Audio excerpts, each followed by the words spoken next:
Welcome to My The Asshole Podcast. Let's get into it. Today is Thursday. And you know what we got for Thursday? We have a Quarter Thorns and Roses Day. Oh yeah, we about to see what our girl Farrah has gotten herself into. Because she's got herself into some deep, deep shit.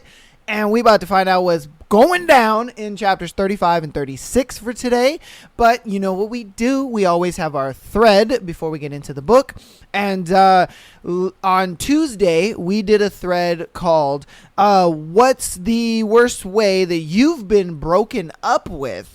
Now we're going to do, What's the Worst Way to Break Up With Someone? Now we're going to flip the script. So let's see what ways you guys have broken up with somebody. All right. So let's get into it. 27 years or so ago, my ex-wife made love to me. Then right after, while still laying in bed together, in the afterglow, she took off her ring and gave it to me and said she wanted a divorce. I couldn't believe she had done it that way. Although I was ready for it to be over, she said she thought it would be the nicest way to do it. I thought it was pretty ruthless, whatever. I mean, she gave you some coochie before she left. She was just like, how about you hit this cooch one more again, and then I'll dip. I got you. You know what I mean? And I kind of feel her. I'm on that with her. You know what I mean? Like, she looks at it like, hey, I gave you one good little taste before I'm out. You know? Hey. That wasn't too bad. Tell them that they can spend Christmas in your guest room when they visit because someone else will be staying in their room with them. Wow. Yo. You ain't got to do somebody that dirty. Just tell them to go somewhere else for Christmas. Damn. You ain't got to be like, yeah, you're going to be in the guest bedroom because there's going to be somebody else in the bedroom. Like, damn, that's fucked up. I'd be so pissed to hear some shit like that. All right. She started making out with another dude while we were at a party. Oh, god damn. Damn, all sitting on the same couch. That deflates the romance pretty quickly. Yo, her man was sitting on the couch with her. That man, that couldn't be me, man. I'm sorry, that cannot be me. I would literally get up and I would leave. There ain't no fucking way. The moment, like, if I am sitting and it's me, my girl, and then some dude, and then she starts kissing that guy, I'd get up and I'd leave. I'd go straight home. And I'd be like, yeah, that nigga can take you home. The fuck we talking about? And if we live together, oh, don't bother coming home. Fuck no. Oh my god. Oh. This nigga said in a group text. Stop the cap. Oops, wrong one. He said in a group text. Imagine being broken up with in a group chat text. Oh. No, see. There's some things you shouldn't do. That's heinous. Like that. She wanted it to be, or he or she, I don't know, wanted it to be a spectacle. They were like, I want all of our friends and potential family in this group chat. I want everybody in this group chat to know that we're done. And who broke up with who and everything. Because if I was in that group chat and I saw that, I'd be like, huh? Uh-oh. I mean, if it was my boy, I'd call him, you know, I would be on the, I would text on the side, like, yo, what? Help your boy, what is going on? Because, bruh, sheesh, oh my god. All right, make the decision hastily, tell everyone but them, ghost them, then send them an email, not to their primary email that they don't check, show up at their doorstep a week later asking to have them back. Wait, what? You had me in the beginning, but then you're like, show up at their doorstep and beg for them back. What are you talking about? Why would you do all that just to go back. You know, why would you do all of that just to go back? You're like, oh yeah, I'm gonna break up with him, then I'm gonna, but I'm not gonna tell them. I'm gonna tell everybody else. Then I'm gonna ghost them, and then I'm gonna go ahead and send them an email, you know, detailing why they got ghosted and broken up with. But obviously, I didn't tell them or you know, text them or anything like that, and then show up at their house a week later, like, huh? Like, is this what modern dating looks like nowadays? Because ouch. That's kind of tough. Even no matter if this was done to a guy or a girl, that'd be tough. You'd be like, damn, what did I do? Spend $100 and enjoy $200 in, I don't know what, Flip coin. Okay. Oh, well, okay, never mind. I'm sorry, that's an ad. I found out my ex and I were together after he posted an Instagram picture with his best friend of 3 years saying, it only took me 3 years to ask her out. No. No. Oh, that means your relationship meant nothing to this guy. Nothing. He was like, you were just the in-between for right now. Like, her? Don't worry about her. But that's the one I love. Don't worry about her, but that's the one I love right there. You're just my little in-between right now. That one, though, that's the love of my life. Now, what are we talking about? The past 3 years, that's the love of my life.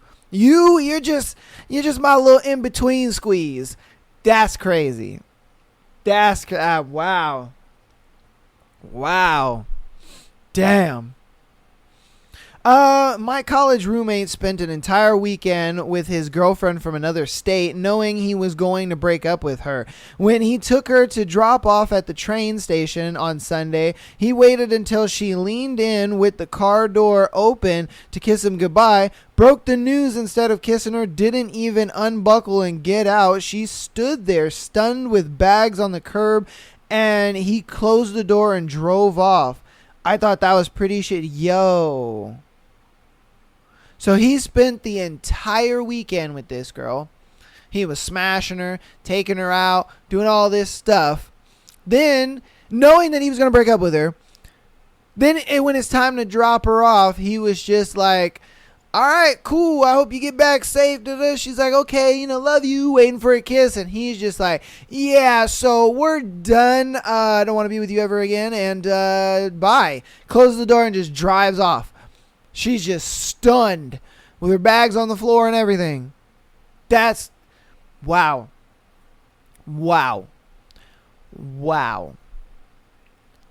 That's diabolically fucked up. Why? Just why? Like, why go through that much? You know what I mean? Like, I get it, the whole weekend, you wanted it to be a good thing, but you could have easily just sent her home early, or you could have just told her before the weekend, like, hey, look, I don't think we should, like, oh, damn, man, damn. That is super fucked up, man. All right. Leave and never return. Don't send any messages. Block them from all social media. Never tell them the reasons. Losing someone who you thought was fine with you so suddenly in such a quiet and confusing way will really fuck with somebody's anxiety and self-esteem. See, you are what's wrong with dating. You are the type of person that is wrong with dating. Why do people ghost when you could easily just let them know, hey, look, I don't see it like this. You know what I mean? It ain't working out for me. Boom, bop, bing. We go our separate ways. Sure, it's going to hurt the other person. Sure, it's going to make them sad. Sure, it's going to make them feel some type of way. Whatever the case may be. But you were at least honest. Like, what the fuck is the point of you blocking somebody or just ghosting them out of nowhere and then you fuck it up for them? It's the stupidest thing ever. I can't stand it when people do stuff like that. When they just ghost you for no reason. It's like, for what? Just be honest. Just tell me you weren't feeling it. You know what I mean? Like, that shit is just, that's wild to me. And I think that's why dating is the way it is now. You know, everybody and their mama got trust issues. There's not a single person that doesn't have trust issues now, you know, because of stupid shit like this. It's ridiculous. And then again, it fucks it up for the next person. You know? All right. Christmas Eve, my ex got all of her gifts because we wouldn't see each other the next day because she would be busy, quote unquote. Turns out she had been cheating on me with another guy and she just wanted to get her gifts. Wow. After packing everything, she says, "Oh yeah, we are done. I'm seeing someone else," and left. We were together for several years and engaged at that point. Oh, bruh. I got the ring back. Oh my God. Wow. That's heinous. And she took the gifts too. That's the fucked up part about it, is that you took the gifts. You took the gifts. You were like, yeah, I'm about to get double gifts, you know, from this loser. And then I'm about to go see my real man that I love. And I got that good. He about to pipe me down for Christmas. He didn't have to buy me no gift. Yo, bitch ass had to buy me a gift. But him, nah, man. He can lay down that pipe for Christmas. That's all we need. And man, and she went over there. She finessed you, bro, out of a breakup. That's crazy. That is crazy. Like, dude. Again, man, it's like, why do people have to break up with somebody in the worst way possible? Like, it's already going to be tough for the person you're breaking up with. It's already going to be tough. Why go to those kind of lengths? Why? You know, like, bruh, why go to those kind of lengths? That's just too much. Man, that's too much. If I was that dude, I would be, I'd be in a world of hurt. I'd be like, yeah, you know, dating ain't for me, man. It ain't for me. All right. Go into a public space and act like everything is normal. Then pat yourself down as if you're looking for something. Start frantically looking under and inside of random objects when you feel an appropriate amount of time has passed. Go back and then tell them you lost your feelings for them. Okay, that's just doing way too much. That is doing way too much. Like, and then imagine, like, you do all of that and they're just like, "Oh, shut up, stop playing, you're stupid." And then you're like, "Oh, fuck." Then what? You know, because, like, come on, bro. What are we doing here? He said, pat yourself down and start looking around in and other shit and then be like, "I lost feelings for you." That's so stupid. Oh my God. By marrying their sister. That's crazy, bro. Wow. He said the best way I've broken up with somebody is by marrying her sister. That's crazy. What the fuck? Imagine, bro, that's not your sister. That is not your fucking sister. That is the op. What? Because you got to understand. That meant that the sister has been plotting and planning the whole time. And I guarantee you there's been times when your boyfriend, quote unquote, came over and you guys are hanging out when in reality he was there to hang out with the sister and the sister was about it. And I guarantee you they was probably doing a little sneak stuff on the side. You know what I mean? Ooh, a little sneak on the side. Oh, and I know he was all about it. Why? Because that was too good. You know, the walls were forbidden. They sneaking around. Oh yeah. But that's not your sister, bro. That is your that's your op, man. Okay. Over the internet on Valentine's Day, which also happens to be their birthday. Damn. Like, you not only fucked up Valentine's Day for this person, but you also fucked up their birthday too. Like, god damn, talk about collateral damage. Oh, man, talk about collateral damage. Like, bro, this person's like, not only do I hate my fucking birthday, but I hate Valentine's Day too. Like, fuck you, man. Oh, and again, you're fucking it up for the rest of them. Imagine this person gets into another relationship and then they're like, oh yeah, happy Valentine's Day and then happy birthday. And they're just like, nah.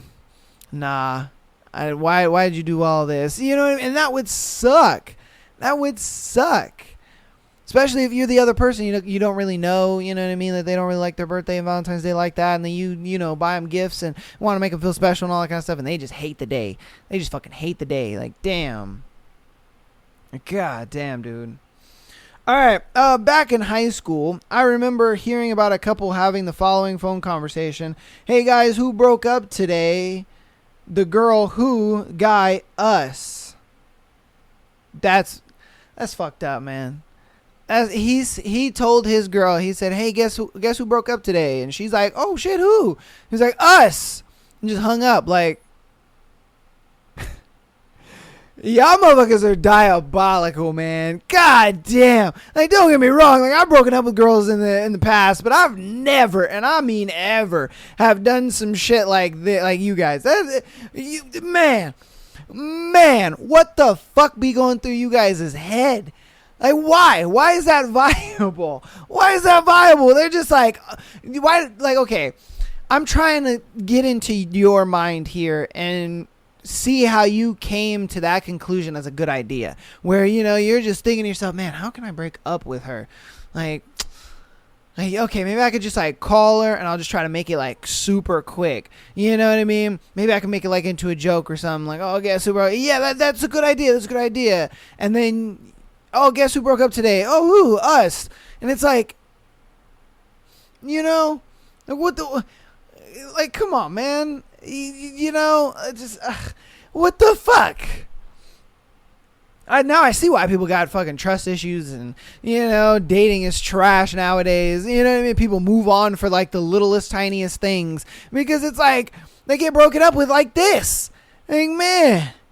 Okay, probably either on the second day of a 7-day trip or on the second hour of a 9-hour fucking bus ride where you still have to be within 10 feet of each other for the rest of the damn trip. Not that I'm bitter or anything. What the why? If you know you're going to break up with somebody, why would you even go on the 7-day trip with them? Why would you even go on this 9-hour bus ride? Because it's like, we're going to have to go back. Imagine you get on a 9-hour bus ride with your boyfriend, girlfriend, whatever, and then they break up with you an hour into the bus ride and you're like, great. Now for the next fucking 16 hours, because you got to go back, you're going to have to drive the other 7 hours there. You're going to have to drive another 9 hours back because you're not going on this trip with them anymore. Fuck you. What do you think I am? No.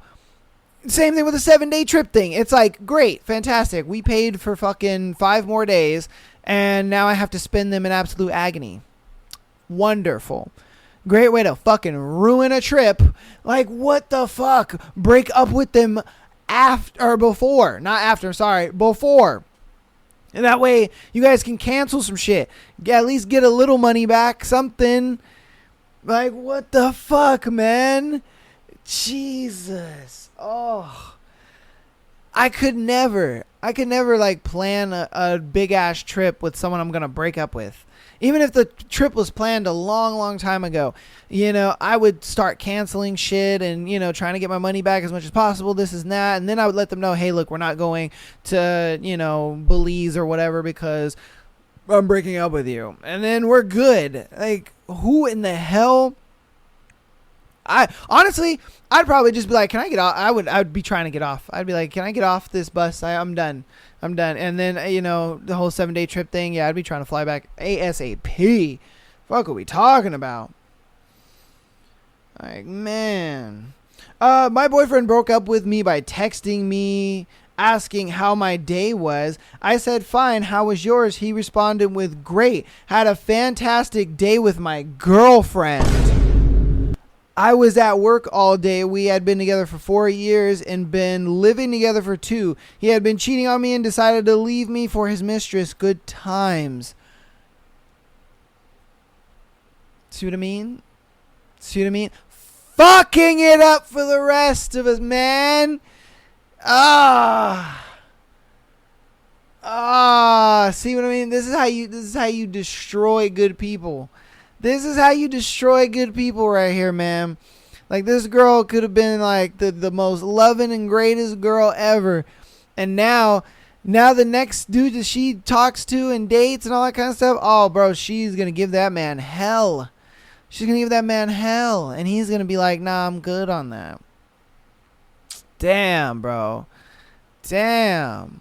Again, out here fucking it up for the rest. He didn't have to do all that. He didn't even have to say he had another girlfriend. He could have just been like, hey, you know, I just don't think things are working out between us. Like, I'm sorry. You know, the spark just died, this and that. And, yeah, it ain't working out for me. Peace out.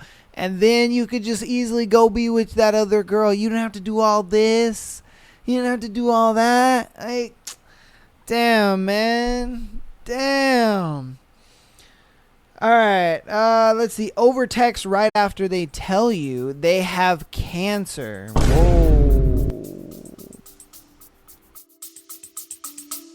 We'll be right back. 4 out of shape. 4 dads. Out of shape. Welcome back to another episode of the Bad Dad Advice Podcast. Hanging out once a week.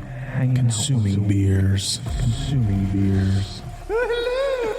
What will they say next? Confucius say, you go to bed with itchy butt, wake up with stinky fingers. You ever use a bidet? Bidet to you, sir. Get him a telescope so he can see Uranus from farther away. Can we give some dad advice here? If the buttons on your shirt button the opposite way, that's the lady's shirt.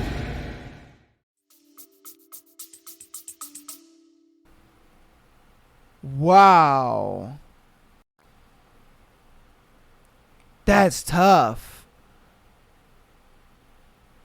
Oh. Oh, breaking up somebody while they tell you you have cancer is crazy. I mean, don't get me wrong. Like, I don't think cancer should be a reason why you stay with somebody, but damn, that's gotta suck. Just imagine thinking like you hear that devastating news, but you're like, oh, at least I still have the love and support of my woman or my man's, you know what I mean? And then they end up breaking up with you, and it's just like, yo, Jesus, what did I do, my guy? What was going on, man? What? Why doth thou forsaken me? What are we doing here? What I do, my guy? Like, help me out. Help a nigga out, please, because I don't know what's going on. Oh, that would be, yeah, you would want to clock out at that point. You'd be like, cancer, take me. God damn. All right, I'm going to do 3 more. By not even communicating the breakup, but still communicating with them while slowly becoming less and less talkative until they finally figure out that the relationship is over in their own. It's slow torture, but just be honest and straightforward. Yeah, dude. Like, why? I call that the slow burn. You know what I mean? The slow fade. That's what I call it. I call it the slow fade. When somebody doesn't really like you like that, and so, you know, they'll just like day over day over day, they'll just slowly stop talking to you little by little until one day they just don't text you at all. Like, you guys are going from texting all day to texting maybe half the day, and then maybe texting only maybe in the morning or the evening, and then they text you one time, and then that's it, and then they don't text you at all, and it's just done. It's over. They never hear from them again. I hate that. That is so fucked up. Why? Because the person on the other end is thinking like, oh, yeah, they're just busy. Oh, yeah, they're just doing their thing. No problem. I'll hit them up tomorrow. You hit them up, nothing. You're like, well, you know what I mean? Because, Because I'm that guy, dude. I hate it. Oh, I hate that. I'm that type of person where I will justify when I know she's not interested in me. I will justify it to the ends of the moon and earth and all that shit. And I'm like, nah, she's just busy. Nah, she like fell down a well somewhere. Like, duh, of course. She's got no cell signal. Like, what are we talking about? You know what I mean? She's in an intergalactic battle. Like, she's busy. What are we talking about? Like, duh, that's why she can't text me back. Come on, man. Like, she's totally not, like, hanging out with another guy or texting another dude or, you know what I mean? Just, you know, not talking to me all together. Like, you know? Yeah, I'm that guy. I hate it. It sucks. Oh, it's the worst. I feel like it's the worst part about me. You know what I mean? I will sit there and justify it through the roof just because I like a girl. I hate it.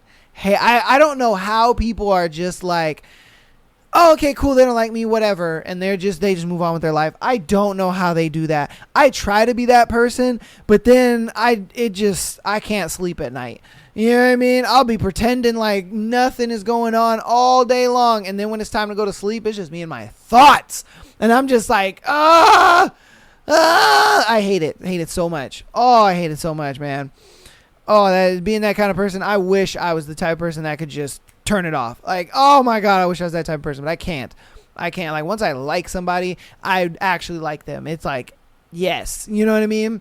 I can't just turn that shit off. Oh, and then it sucks because when I am in that stage where I can turn it off, it's like they won't do that. They'll wait until I get to the point where, you know, I'm like, I'm about you. And then once I'm about them, they're like, oh, okay, cool. Now it's time for me to, you know, slow fade him. And I'm like, okay, all right.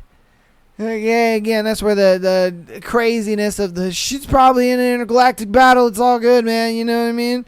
Like, you know, she fell down a well and's got no cell reception. Like, of course, you know, she's in the hospital. She, you know, fell down some stairs or something. I don't know.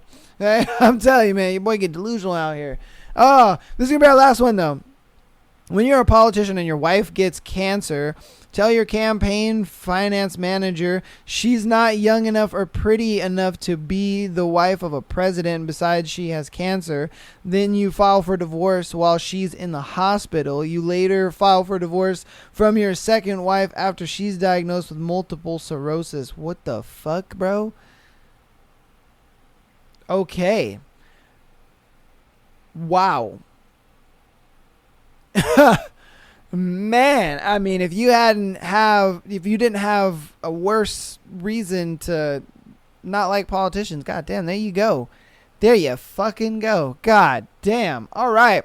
Well, on that note, that's going to go ahead and end today's thread. Jesus Christ. You guys are some diabolical people, and you are the reason why dating is the way it is, because you guys are fucking assholes, man. Instead of just being honest, you guys rather walk around talking about, oh, I lost something. Uh-oh. Feelings for you. Ha. You know, or just like, hey, guess what? Guess who broke up today? To us. Yeah. Like, what the fuck, man? Let's just come on, people. Let's be better. Let's just communicate, man. Let's just communicate. Let's just say, hey, no, I'm not into you like that. Hey, I'm not feeling it. Hey, like, come on, man. Because that shit hurts. All right? And I know, because I'm on the receiving end of that all the time. I fucking can't stand it. Oh, dating is trash. Oh, my God. All right. But that's going to be the end of that thread, man. I hope you guys enjoyed that. If you guys have any crazy, wacky ways that you've broken up with somebody or you know has broken up with somebody, put it down in the comments. If you want to be a part of the threads in the future, patreon.com/MyTheAsshole Podcast is the place to do it. Get on there. $3 a month. Get you an exclusive episode every single Friday, as well as being able to send in your scenarios to be featured on Tuesday and Sunday episodes, and be part of the thread.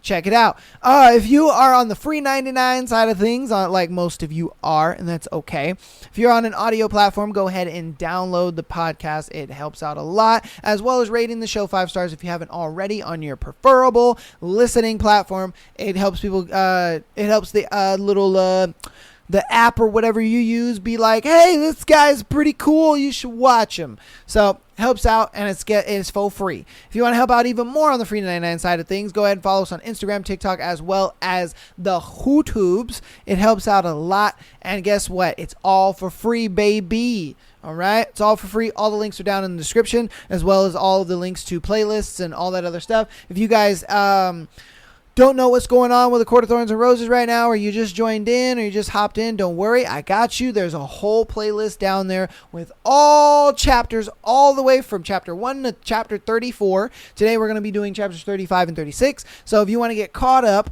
and see what's going on, go ahead and check out that playlist. It's in the description down there. I do have a Spotify link as well as a YouTube link, so if you want to watch the video version of it, or do you want to watch the audio, I say you do the audio, just because these episodes, you know what I mean? They're better audio anyway. But without further ado, though, let's see what our girl Feyre is getting herself into. Last time we left off, she set off back to the land of the elves. Forgot what it's called, but she headed out.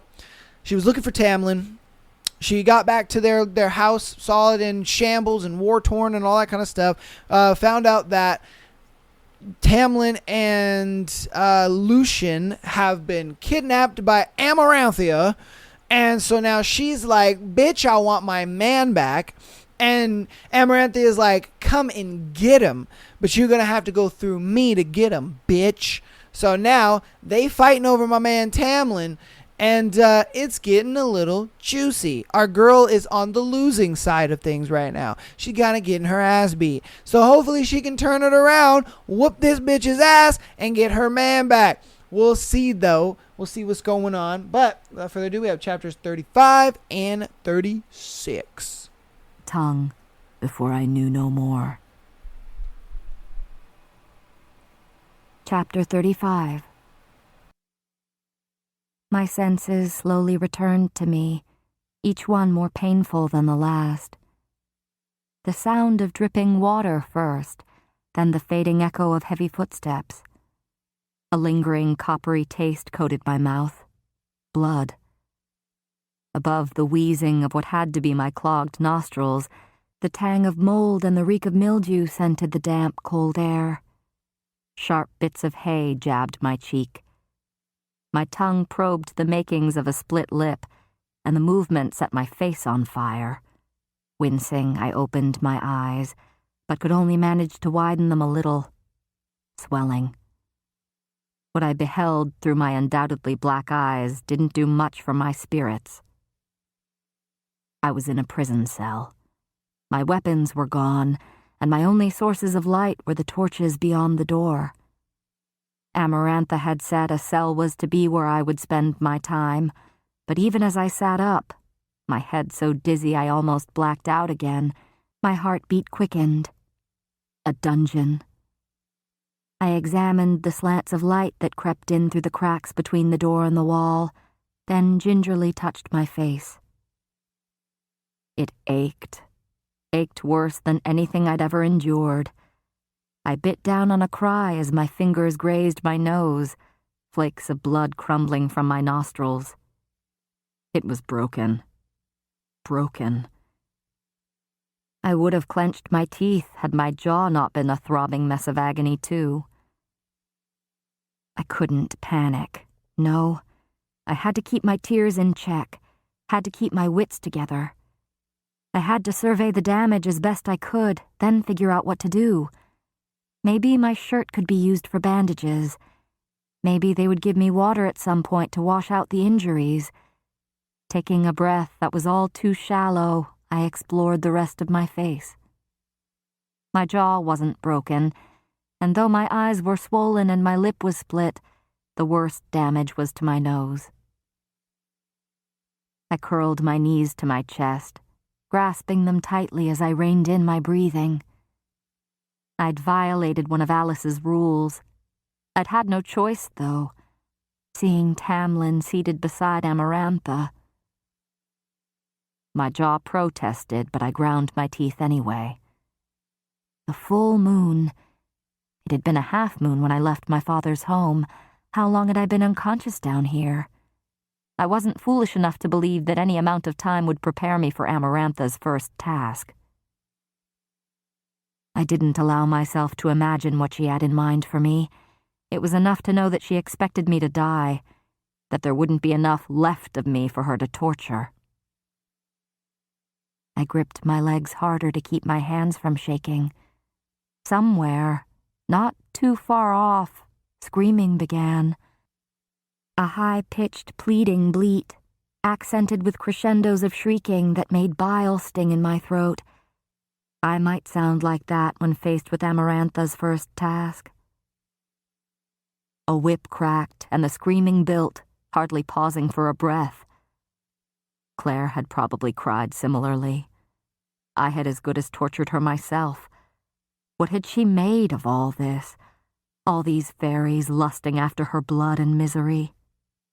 I deserved this, deserved whatever pain and suffering was in store, if only for what she had endured. But I would make it right, somehow.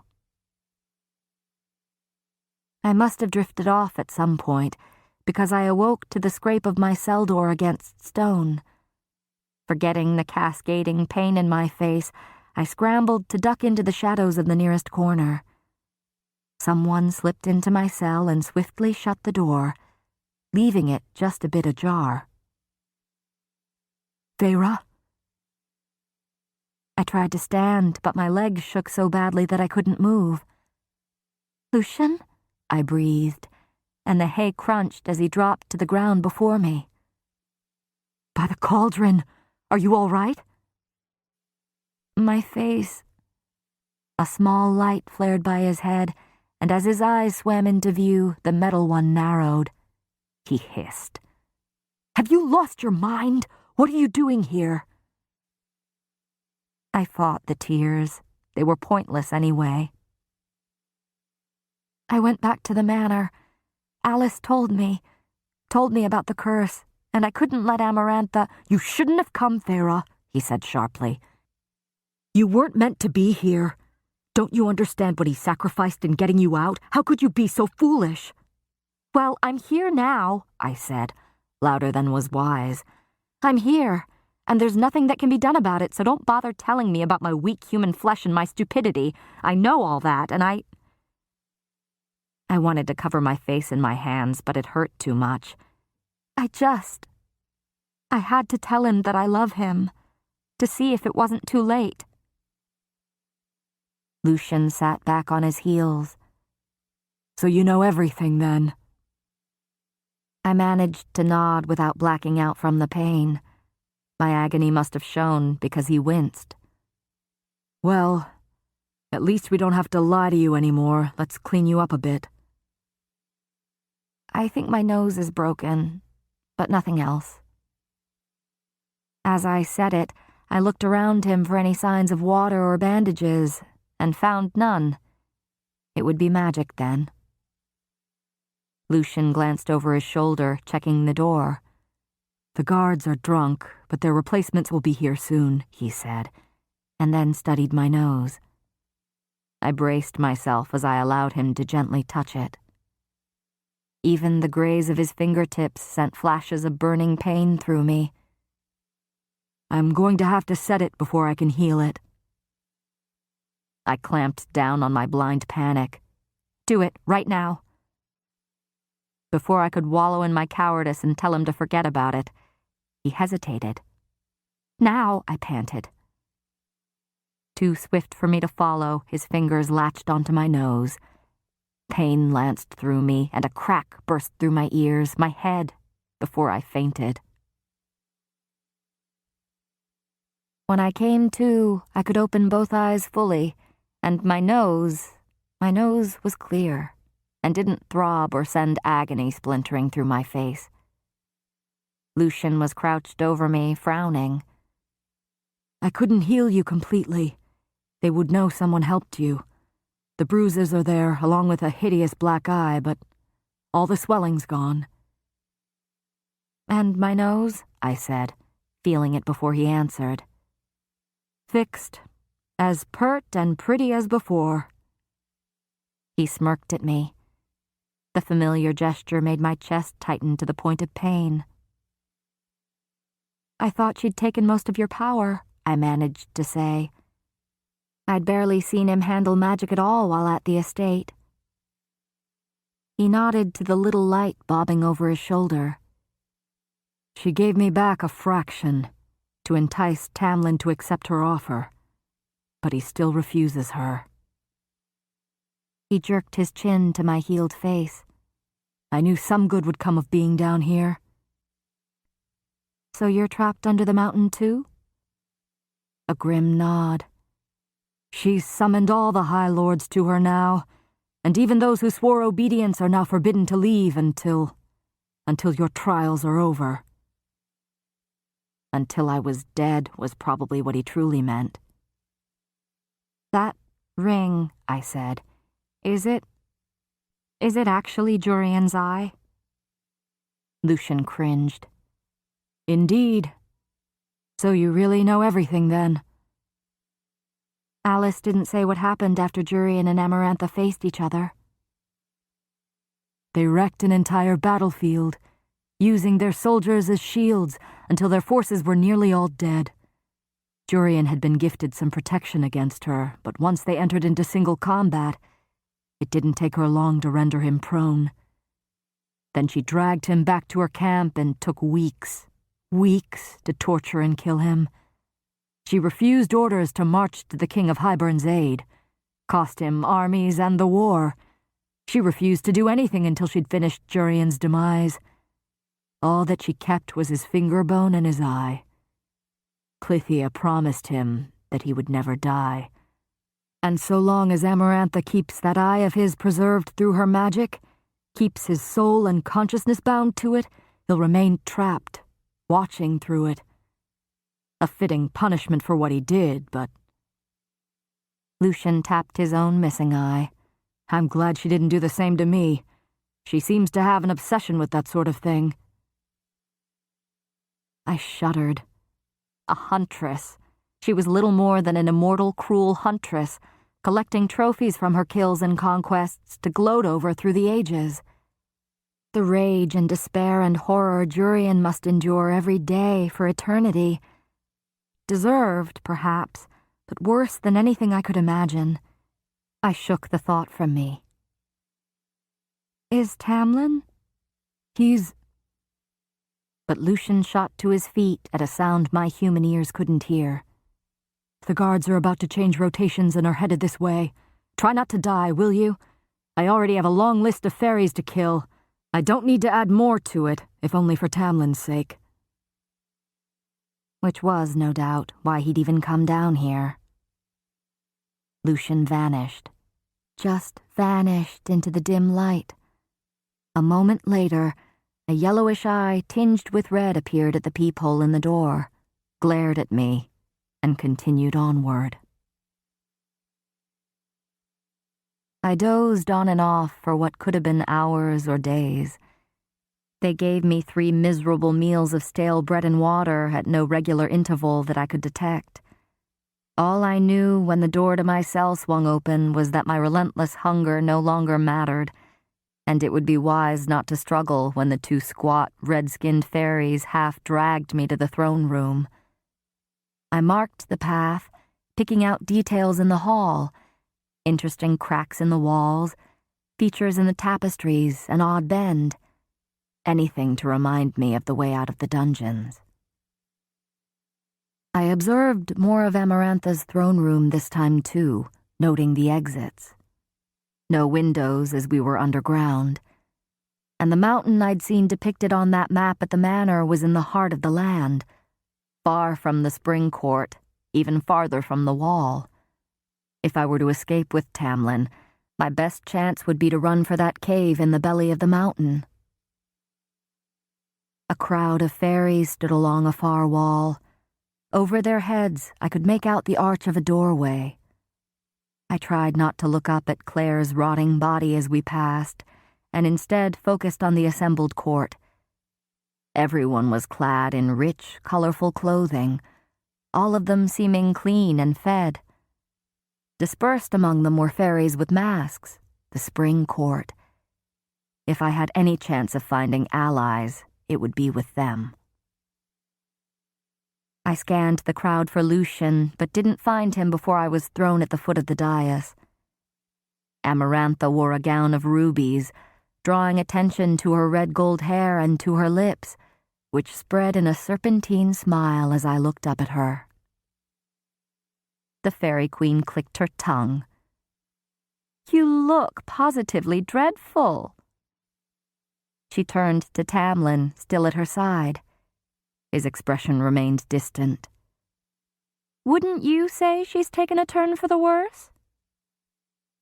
He didn't reply. He didn't even meet my gaze.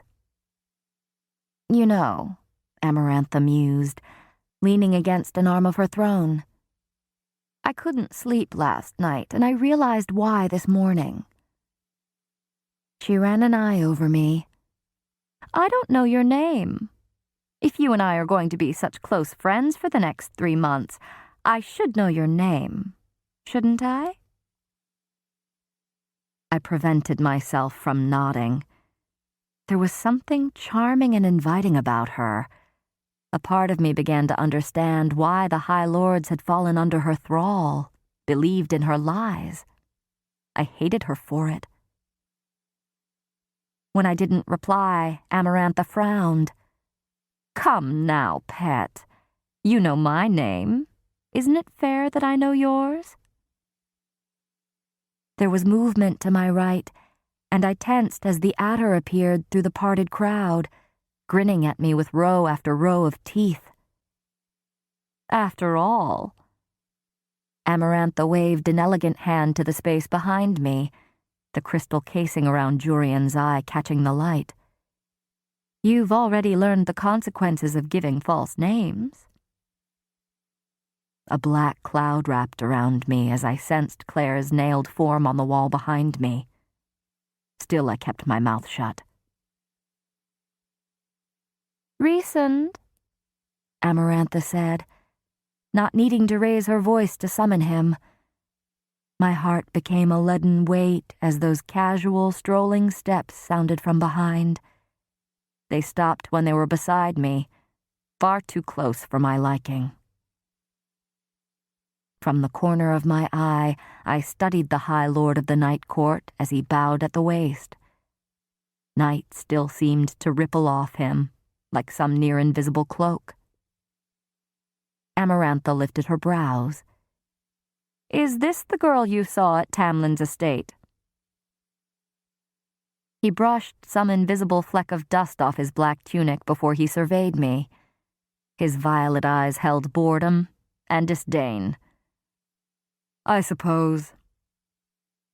"But did you or did you not tell me that girl," Amarantha said, her tone sharpening as she pointed to Claire, "was the one you saw?" He stuffed his hands into his pockets. "Humans all look alike to me." Amarantha gave him a saccharine smile. "And what about fairies?" Rhysand bowed again, so smooth it looked like a dance. "Among a sea of mundane faces, yours is a work of art." Had I not been straddling the line between life and death, I might have snorted. Humans all look alike. I didn't believe him for a second. Rhysand knew exactly how I looked. He'd recognized me that day at the manor. I willed my features into neutrality as Amarantha's attention again returned to me. "What's her name?" she demanded of Rhysand. "How would I know? She lied to me." Either toying with Amarantha was a joke to him, as much of a joke as impaling a head in Tamlin's garden, or it was just more court scheming. I braced myself for the scrape of those talons against my mind, braced myself for the order I was sure she was to give next. Still, I kept my lips sealed. I prayed Nesta had hired those scouts and guards, prayed she'd persuaded my father to take the precautions. "If you're inclined to play games, girl," Then I suppose we can do this the fun way, Amarantha said. She snapped her fingers at the Adder, who reached into the crowd and grabbed someone. Red hair glinted, and I jolted a step as the Adder yanked Lucian forward by the collar of his green tunic. No. No. Lucian thrashed against the Adder, but could do nothing against those needle-like nails as it forced him to his knees. The Adder smiled, releasing his tunic, but kept close. Amarantha flicked a finger in Rhysand's direction. The High Lord of the Night Court lifted a groomed brow. "Hold his mind," she commanded. My heart dropped to the floor. Lucian went utterly still, sweat gleaming on his neck as Rhysand bowed his head to the Queen and faced him. Behind them, pressing to the front of the crowd, came 4 tall, red-haired High Fae. Toned and muscled, some of them looking like warriors about to set foot on a battlefield, some like pretty courtiers. They all stared at Lucian and grinned. The 4 remaining sons of the High Lord of the Autumn Court. "Her name, emissary?" Amarantha asked of Lucian. But Lucian only glanced at Tamlin before closing his eyes and squaring his shoulders. Rhysand began smiling faintly, and I shuddered at the memory of what those invisible claws had felt like as they gripped my mind. How easy it would have been for him to crush it. Lucian's brothers lurked on the edges of the crowd. No remorse, no fear on their handsome faces. Amarantha sighed. "I thought you would have learned your lesson, Lucian, though this time your silence will damn you as much as your tongue." Lucian kept his eyes shut. Ready. He was ready for Rhysand to wipe out everything he was, to turn his mind, his self, into dust. "Her name?" she asked Tamlin, who didn't reply. His eyes were fixed on Lucian's brothers, as if marking who was smiling the broadest. Amarantha ran a nail down the arm of her throne. "I don't suppose your handsome brothers know, Lucian," she purred. "If we did, lady, we would be the first to tell you," said the tallest. He was lean, well-dressed, every inch of him a court-trained bastard. Probably the eldest, given the way even the ones who looked like born warriors stared at him with deference and calculation. And fear. Amarantha gave him a considering smile and lifted her hand. Rhysand cocked his head, his eyes narrowing slightly on Lucian. Lucian stiffened. A groan slipped out of him, and, "Feyre!" I shouted. "My name is Feyre." It was all I could do to keep from sinking to my knees as Amarantha nodded and Rhysand stepped back. He hadn't even removed his hands from his pockets. She must have allowed him more power than the others then, if he could still inflict such harm while leashed to her. Or else his power before she'd stolen it had been extraordinary for this to be considered the basest remnants. Lucian sagged on the ground, trembling. His brothers frowned, the eldest going so far as to bare his teeth at me in a silent snarl. I ignored him. "Feyre," Amarantha said, testing my name, the taste of the 2 syllables on her tongue. "An old name. From our earlier dialects. Well, Feyre," she said. I could have wept with relief when she didn't ask for my family name. "I promised you a riddle." Everything became thick and murky. Why did Tamlin do nothing, say nothing? What had Lucian been about to say before he'd fled my cell?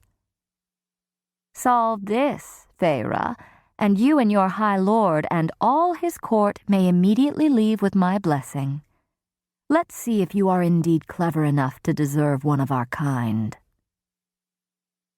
Her dark eyes shone, and I cleared my mind as best I could as she spoke. There are those who seek me a lifetime, but we never meet, and those I kiss, but who trample me beneath ungrateful feet. At times I seem to favor the clever and the fair, but I bless all those who are brave enough to dare. By large, my ministrations are soft-handed and sweet, but scorned, I become a difficult beast to defeat. For though each of my strikes lands a powerful blow, when I kill, I do it slow. I blinked, and she repeated herself, smiling when she finished, smug as a cat. My mind was void, a blank mass of uselessness. Could it be some sort of disease? My mother had died of typhus, and her cousin had died of malaria after going to Bharat, but none of those symptoms seemed to match the riddle. Maybe it was a person? A ripple of laughter spread across those assembled behind us, the loudest from Lucian's brothers. Rhysand was watching me, wreathed in night and smiling faintly. The answer was so close. One little answer and we could all be free. Immediately, she'd said, as opposed to... Wait, had the conditions of my trials been different from those of the riddle? She'd emphasized immediately only when talking about solving the riddle. No, I couldn't think about that right now. I had to solve this riddle. We could all be free. But I couldn't do it. I couldn't even come up with a possibility. I'd be better off slitting my own throat and ending my suffering there before she could rip me to shreds. I was a fool, a common human idiot. I looked to Tamlin. The gold in his eyes flickered, but his face betrayed nothing. Think on it, Amarantha said consolingly, and flicked a grin down at her ring, at the eye swiveling within. When it comes to you, I'll be waiting. I gazed at Tamlin even as I was pulled away to the dungeons, my vacant mind reeling. As they locked me in my cell once more, I knew I was going to lose. I spent 2 days in that cell. Or at least I figured it was 2 days, based on the meal pattern I'd begun to work out. I ate the decent parts of the half-moldy food, and though I hoped for it, Lucian never came to see me. I knew better than to wish for Tamlin. I had little to do other than ponder Amarantha's riddle. The more I thought about it, the less sense it made.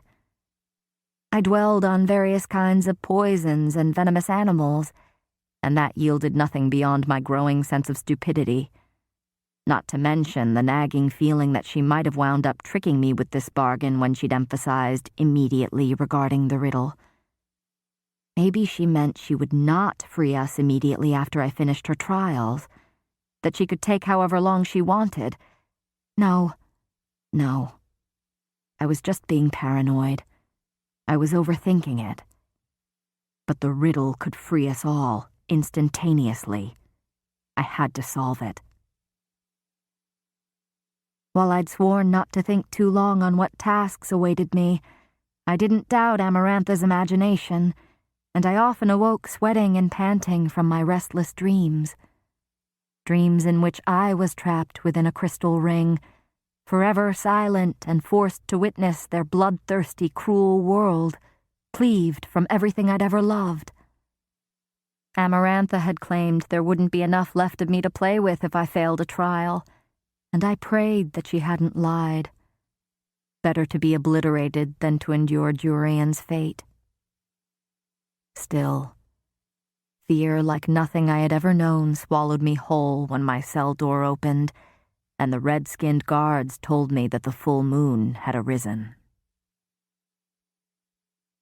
Chapter 36. The sounds of a teeming crowd reverberated against the passageway. My armed escort didn't bother with drawn weapons as they tugged me forward. I wasn't even shackled. Someone or something would catch me before I moved 3 feet and gut me where I stood.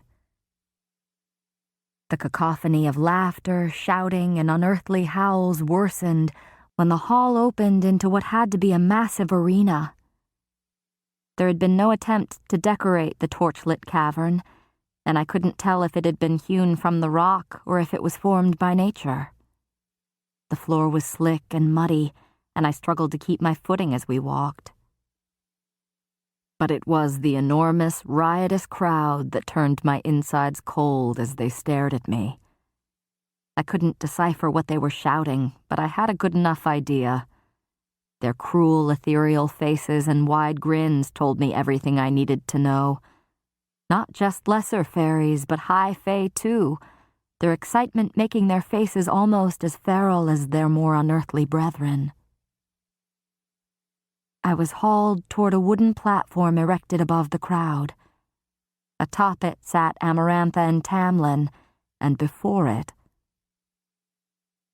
I did my best to keep my chin high as I beheld the exposed labyrinth of tunnels and trenches running along the floor. The crowd stood along the banks, blocking my view of what lay within as I was thrown to my knees before Amarantha's platform.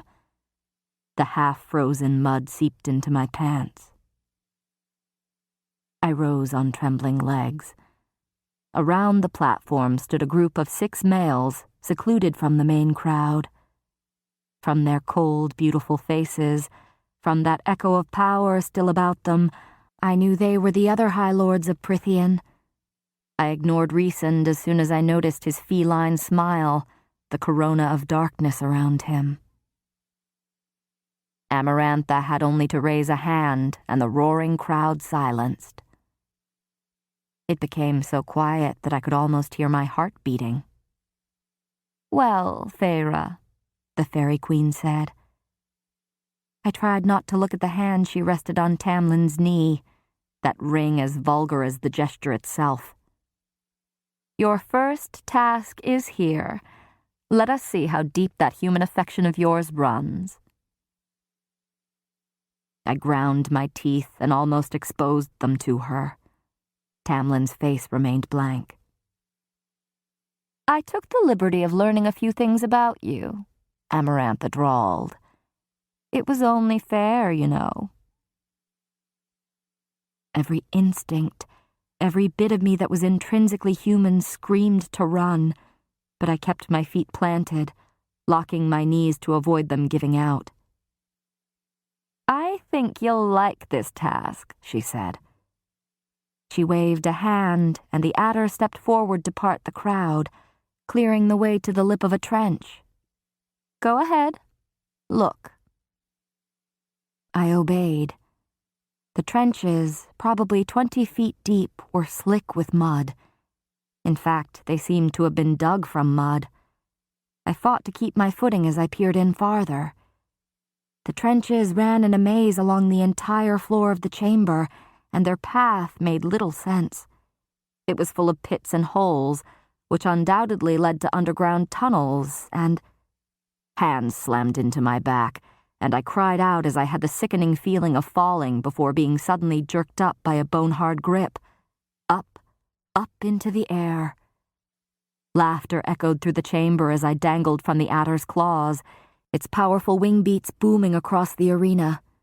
It swooped down into the trench and dropped me on my feet.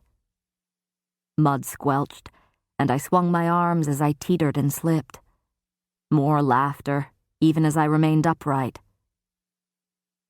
The mud smelled atrocious, but I swallowed my gag. I turned to find Amarantha's platform now floating to the lip of the trench. She looked down at me, smiling that serpent's grin. "Rhysand tells me you're a huntress," she said, and my heartbeat faltered. He must have read my thoughts again, or maybe he'd found my family, and... Amarantha flicked her fingers in my direction. "Hunt this." The fairies cheered, and I saw gold flash between spindly, multi-hued palms. betting on my life, on how long I would last once this started. I raised my eyes to Tamlin. His emerald gaze was frozen, and I memorized the lines of his face, the shape of his mask, the shade of his hair, one last time. "Release it," Amarantha called. I trembled to the marrow of my bones as a grate groaned, and then a slithering, swift-moving noise filled the chamber. My shoulders rose toward my ears. The crowd quieted to a murmur, silent enough to hear a guttural kind of grumble, so I could feel the vibrations in the ground as whatever it was rushed at me. Amarantha clicked her tongue, and I whipped my head to her. Her brows rose. "Run," she whispered. Then it appeared. I ran. It was a giant worm, or what might have once been a worm had its front end not become an enormous mouth filled with ring after ring of razor-sharp teeth. It barreled toward me, its pinkish-brown body surging and twisting with horrific ease. These trenches were its lair, and I was dinner. Sliding and slipping on the reeking mud, I hurtled down the length of the trench, wishing I'd memorized more of the layout in the few moments I'd had, knowing full well that my path could lead to a dead end where I would surely... The crowd roared, drowning out the slurping and gnashing noises of the worm, but I didn't dare glance over my shoulder. The ever-nearing stench of it told me enough about how close it was. I didn't have the breath for a sob of relief as I found the fork in the pathway and veered sharply left. I had to get as much distance between us as possible. I had to find a spot where I could make a plan, a spot where I could find an advantage. Another fork. I veered left again. Perhaps if I took as many lefts as I could make a circle and somehow come up behind the creature and... No, that was absurd. I'd have to be thrice as fast as the worm, and right now I could barely keep ahead of it. I slid into a wall as I made another left and slammed into the slick mud. Cold, reeking, smothering. I wiped it from my eyes to find the leering faces of fairies floating above me, laughing. I ran for my life. I reached a straight, flat stretch of trench and threw my strength to my legs as I bolted down its course. I finally dared look over my shoulder, and my fear became wild and thrashing as the worm surged into the path, hot on my trail. I almost missed a slender opening in the side of the trench thanks to that look, and I gave up valuable steps as I skidded to a halt to squeeze myself through the gap.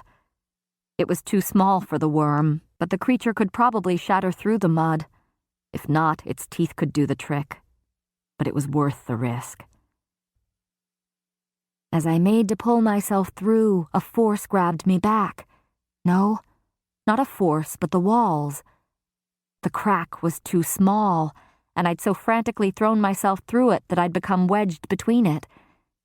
My back to the worm, and too far between the walls to be able to turn, I couldn't see as it approached. The smell, though. The smell was growing worse.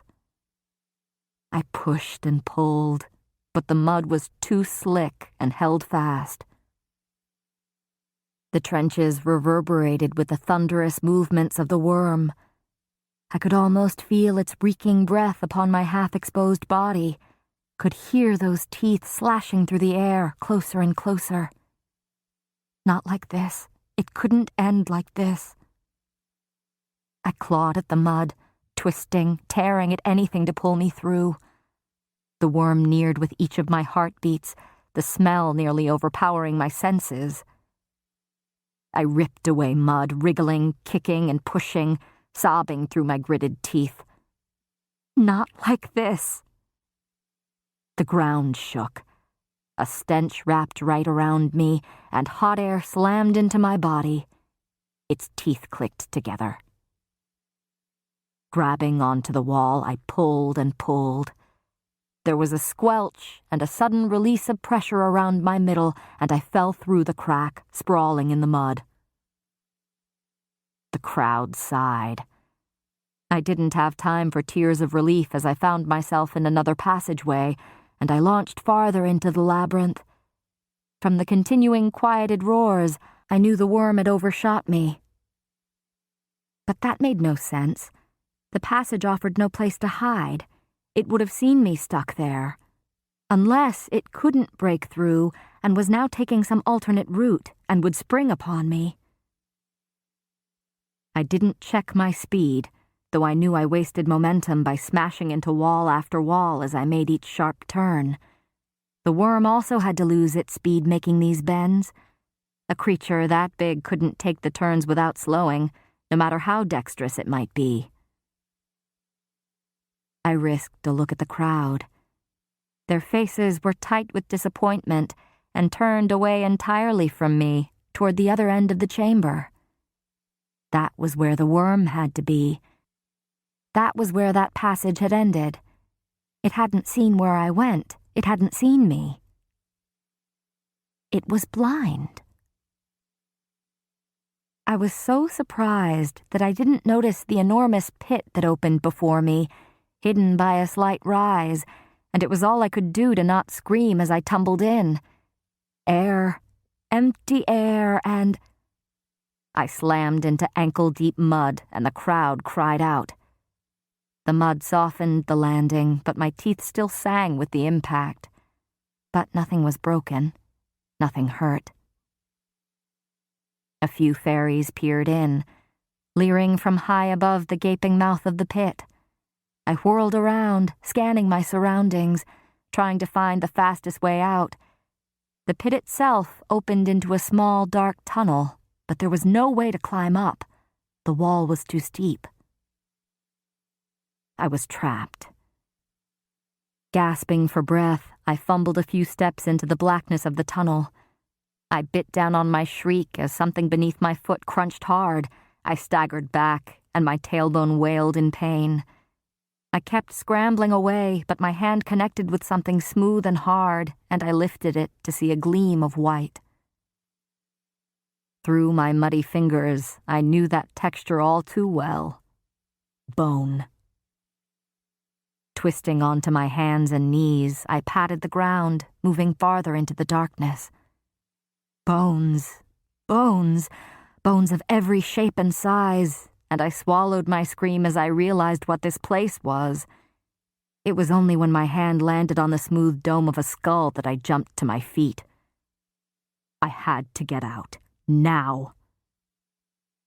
Sarah! I heard Amarantha's distant call. You're ruining everyone's fun. She said it as if I were a lousy shuttlecock partner. Come out! I certainly would not, but she told me what I needed to know. The worm didn't know where I was. It couldn't smell me. I had precious seconds to get out. As my sight adjusted to the darkness of the worm's den, mounds and mounds of bones gleamed, piles rolling away into the gloom. The chalkiness of the mud had to be from endless layers of them decomposing. I had to get out now, had to find a place to hide that wasn't a death trap. I stumbled out of the den, bones clattering away. Once more in the open air of the pit, I groped one of its steep walls. Several green-faced fairies barked curses at me, but I ignored them as I tried to scale the wall, made it an inch, and slid to the floor. I couldn't get out without a rope or a ladder, and plunging farther into the worm's lair to see if there was another way out wasn't an option. Of course, there was a back door. Every animal's den had 2 exits, but I wasn't about to risk the darkness, effectively blinding myself, and completely eliminate my small edge. I needed a way up. I tried scaling the wall again. The fairies were still murmuring their discontent. As long as they remained that way, I was fine. I again latched onto the muddy wall, digging into the pliable dirt. All I got was freezing mud digging beneath my nails as I slid to the ground yet again. The stench of the place invaded every part of me. I bit down on my nausea as I tried again and again. The fairies were laughing now. "A mouse in a trap," one of them said. "Need a stepping stool?" another crowed. A stepping stool. I whirled toward the piles of bones, then pushed my hand hard against the wall. It felt firm.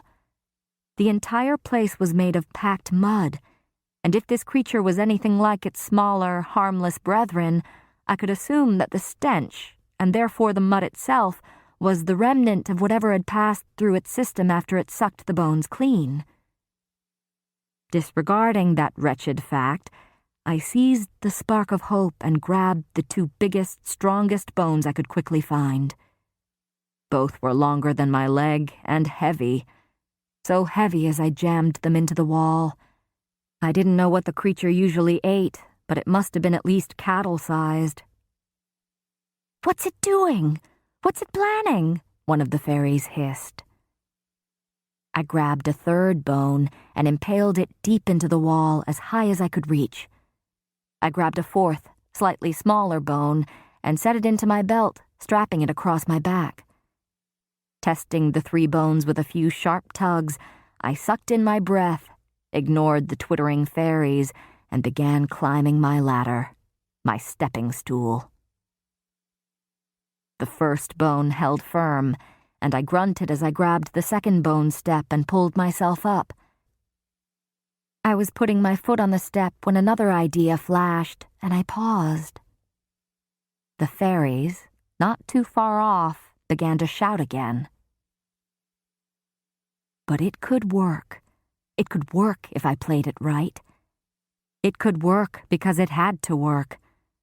I dropped back to the mud, and the fairies watching me murmured their confusion. I drew the bone from my belt, and with a sharp intake of breath, I snapped it across my knee. My own bones burned with pain, but the shaft broke, leaving me with 2 sharp-ended spikes. It was going to work. If Amarantha wanted me to hunt, I would hunt. I walked to the middle of the pit opening, calculated the distance, and plunged the 2 bones into the ground. I returned back to the mound of bones and made quick work of whatever I could find that was sturdy and sharp. When my knee became too tender to use as a breaking point, I snapped the bones with my foot. One by one, I stuck them into the muddy floor beneath the pit opening until the whole area, save for one small spot, was filled with white lances. I didn't double-check my work. It would succeed, or I would wind up among those bones on the floor. Just one chance. That was all I had. Better than no chances at all. I dashed to my bone ladder and ignored the sting of the splinters in my fingers as I climbed to the 3rd rung, where I balanced before embedding a 4th bone into the wall. And just like that, I heaved myself out of the pit mouth and almost wept to be exposed to the open air once more. I secured the 3 bones I'd taken in my belt, their weight a comforting presence, and rushed to the nearest wall. I grabbed a fistful of the reeking mud and smeared it across my face. The fairies hissed as I grabbed more, this time coating my hair, then my neck. Already accustomed to the staggering reek, my eyes watered only a little as I made swift work of painting myself. I even paused to roll on the ground. Every inch of me had to be covered, every damn inch. If the creature was blind, then it relied on smell, and my smell would be my greatest weakness. I rubbed mud on me until I was certain I was nothing more than a pair of blue-gray eyes. I doused myself a final time, my hands so slick that I could barely maintain a grasp on one of the sharp-ended bones as I drew it from my belt. "What's it doing?" the green-faced fairy whined again. A deep, elegant voice replied this time. "She's building a trap." Reasoned. "But the mitten guard," "Relies on its scent to see," Rhysand answered, and I gave a special glower for him as I glanced at the rim of the trench and found him smiling at me. And Feyre just became invisible. His violet eyes twinkled. I made an obscene gesture before I broke into a run, heading straight for the worm. I placed the remaining bones at especially tight corners, knowing well enough that I couldn't turn at the speed I hoped I would be running. It didn't take much to find the worm, as a crowd of fairies had gathered to taunt it, but I had to get to the right spot. I had to pick my battleground. I slowed to a stalking pace and flattened my back against a wall as I heard the slithering and grunting of the worm, the crunching. The fairies watching the worm, 10 of them with frosty blue skin and almond-shaped black eyes, giggled. I could only assume they'd grown bored of me and decided to watch something else die.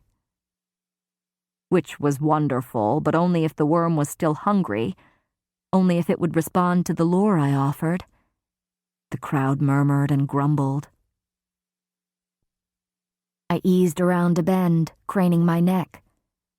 Too covered in its scent to smell me, the worm continued feasting, stretching its bulbous form upward as one of the fairies dangled what looked like a hairy arm.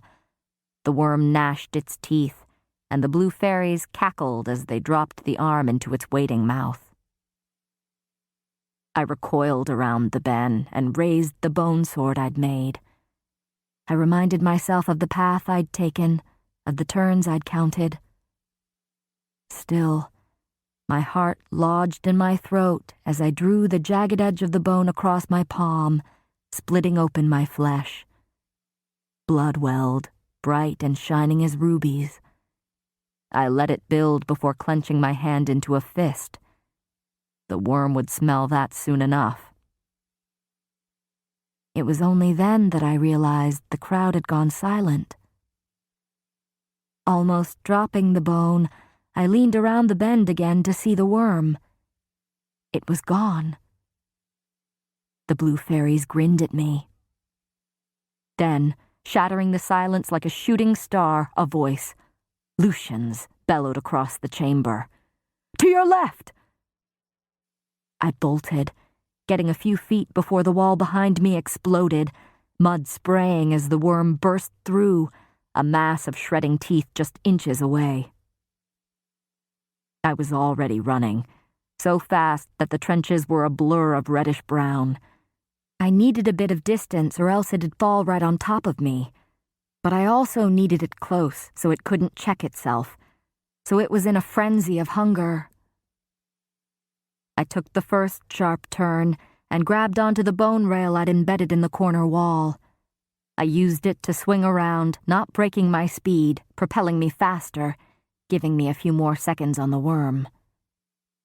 Then a left.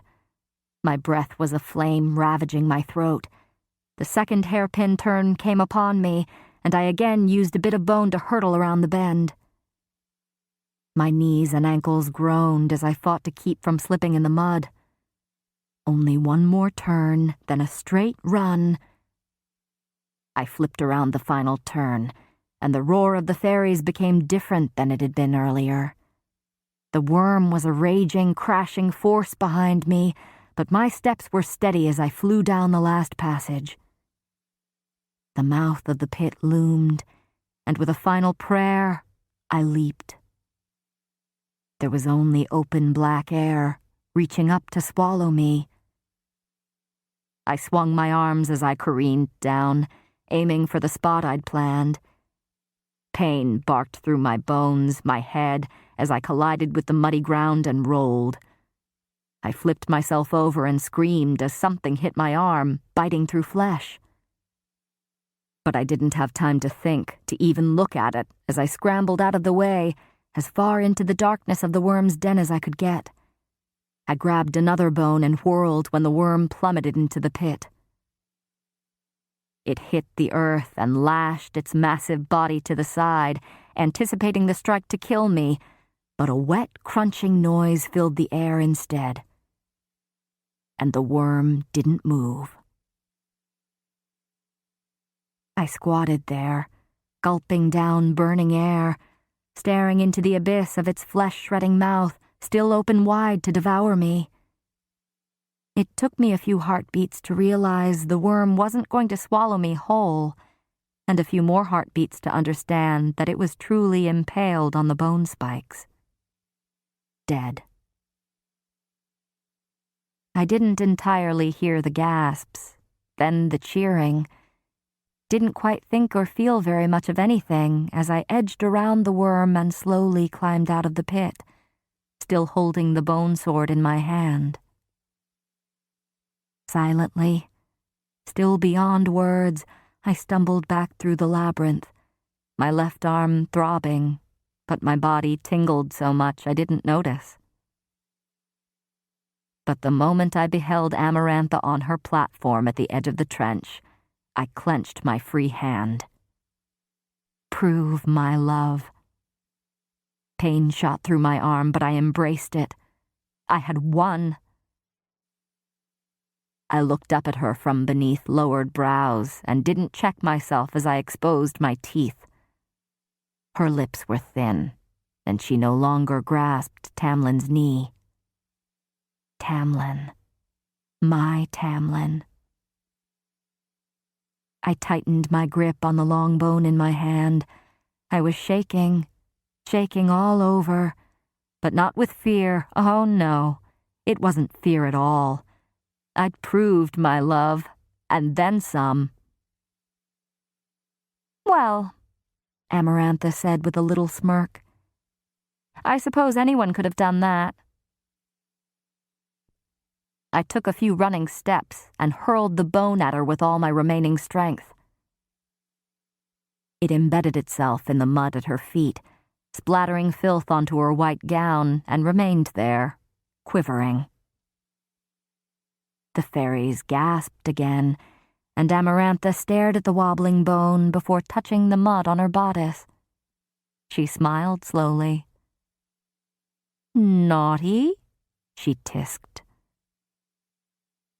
Had there not been an insurmountable trench between us, I would have ripped her throat out. Someday, if I lived through this, I would skin her alive. I suppose you'll be happy to learn most of my court lost a good deal of money tonight, she said, picking up a piece of parchment. I looked at Tamlin as she scanned the paper.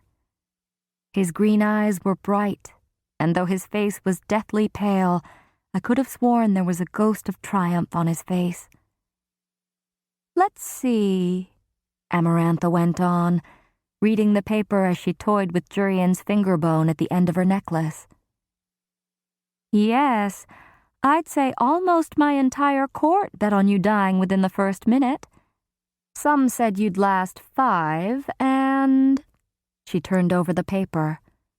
And just one person said you would win. Insulting, but not surprising.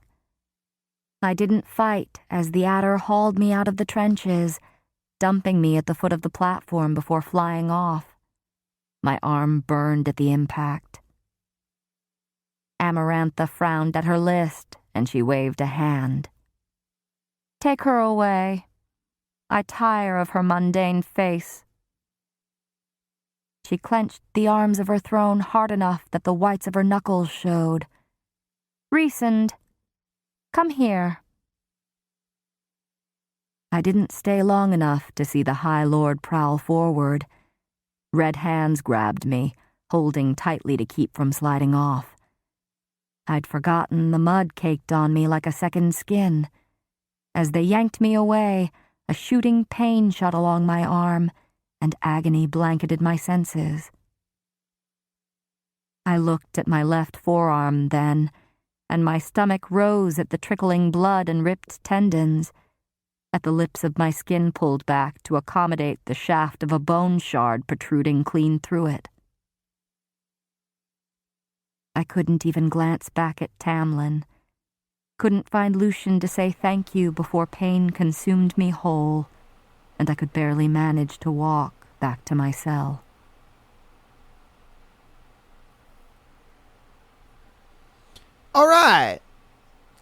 And that was chapters 35 and 36.